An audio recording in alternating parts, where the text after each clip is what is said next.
আজকের আমার এই গেট রেডি লুকটা হচ্ছে আমার সেকেন্ড অ্যানিভার্সারির জন্য। সকালবেলা স্নান করে রেডি হলাম একটু মন্দিরে পুজো দিতে যাওয়ার জন্য। আর এই শাড়িটা আমার কাছে খুব প্রিয়, তার কারণ হচ্ছে আমার বোন কোনো চাকরি করে না, এখন স্টুডেন্ট, কিন্তু তার স্কলারশিপের টাকা থেকে আমাকে এই শাড়িটা গিফট করেছে যাতে আমি অ্যানিভার্সারিতে পরার কথা ছিল আগের বছরই, কিন্তু আগের বছর আনফর্চুনেটলি আমি বাড়িতে ছিলাম না এবং লাস্ট মোমেন্টে আমি সন্ধ্যাবেলা বাড়িতে এসে পৌঁছাই, তাই ব্লাউজও বানানো হয়নি আর সেরমভাবে কিছু করাও হয়নি। তাই এবছর আমি ভেবে রেখেছিলাম যে এই শাড়িটা তো আমাকে পরতেই হবে। আর দিনের বেলা যেহেতু, তাই শাড়িটা একটু বেশি ওভার লাগছে বা একটু বেশি গর্জিয়াস লাগছে, কিন্তু তাও আমার বোনের দেওয়া গিফট আমাকে তো পরতেই হতো। আর প্রিয় মানুষের দেওয়া গিফট সেটা যেমনই হোক, সেটা মনের বড্ড কাছেরই হয়। তারপরে আমি রেডি হয়ে যাচ্ছি, আর আমি এত তাড়াহুড়োর মধ্যে রেডি হচ্ছিলাম, মানে আমার একটু লেট হয়ে গেছে আর কি। তারপর রেডি হচ্ছিলাম, মেকআপের কোনো স্টেপ ওসব তো ভুলে যাও।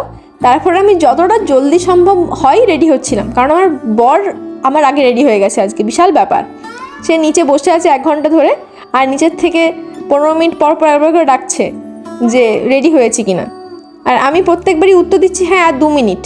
সেই 1 ঘন্টা ধরে আমি 2 মিনিট বলে বলে আমি 1.5 ঘন্টা কাটিয়ে দিলাম, সেটা আলাদা ব্যাপার, সেটা সবাই করে। এরপর হাইলাইটার লাগাচ্ছি আমি, যেখানে মানে আমার ব্রাশ ছাড়া মেকআপ হয় না, সেখানে আমি হাত দিয়ে গোটা মুখে হাইলাইটার, আমার আই শ্যাডো সেটাও আমি হাইলাইটার দিয়ে লাগাচ্ছি। আর জীবনের দুঃখ কষ্ট লুকাতে পারছি না, এদিকে আমি আমার ডার্ক সার্কেল লুকানোর চেষ্টা করছি, এটা একটু বেশি বিলাসিতা হয়ে যাচ্ছে আমার। যাই হোক, এরপর আমার মোটামুটি মেকআপ কমপ্লিটের মুখে।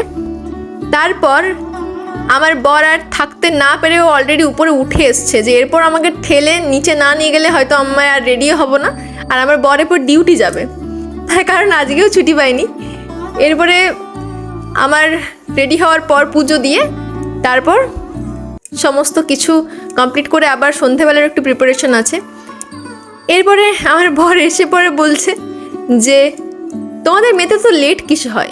যদি এটা আমি বোঝাতে পারতাম যে আমাদের মেয়েদের তো লেট কিসে হয়, তাহলে তো খুব ভালোই হতো। এসে আমি জিজ্ঞেস করলাম যে আমাকে কেমন লাগছে, তখন বলছে হ্যাঁ ভালোই লাগছে, কিন্তু তোমার চুলটা একটু বেশি বড় হয়ে গেছে, এই চুলটা একটু ছোট হলে ভালো হতো।